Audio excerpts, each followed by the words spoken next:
एक बार की बात है कि एक गांव में दो दोस्त रहते थे जिनका नाम राहुल और अमन था।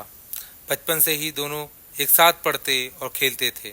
उनके हर काम एक दूसरे के बिना नहीं हुआ करते थे। उनको कोई भी काम करना होता था तो वो एकजुट होकर उस काम को किया करते थे। उन दोनों की दोस्ती पूरे गांव में प्रसिद्ध थी।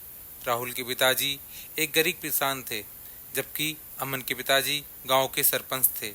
ये सब जानते हुए भी अमन ने राहुल को कभी भी अपने से कम नहीं समझा। दोनों की सोच एक जैसी थी, सीधी, सच्ची और ईमानदार। एक बार की बात है, गांव में बहुत जोर शोर से बारिश होने लगी।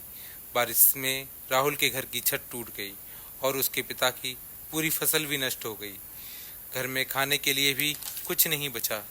ये सब देखकर राहुल मन ही मन अंदर से उदास रहने लगा, पर वो ये बात उसने कभी भी किसी से नहीं बताई।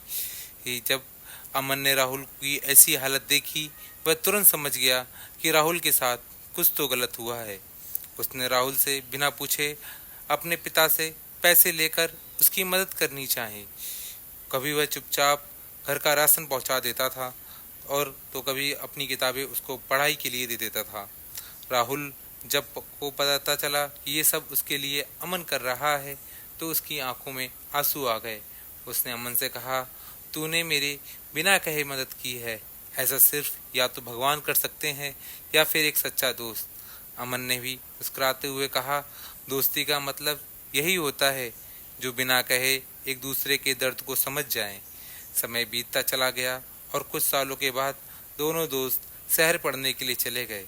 कड़ी मेहनत और लगन से राहुल एक बड़ा इंजीनियर बन गया और अमन भी एक बड़ा अफसर बन गया। उनकी दोस्ती में अभी भी कोई कमी नहीं आई थी। उनकी दोस्ती वैसी की वैसी थी, बिना किसी स्वार्थ और बिना किसी शक के। इसी तरह की और भी कहानियाँ सुनने के लिए आप हमारे चैनल को लाइक, कमेंट और सब्सक्राइब कर सकते हैं।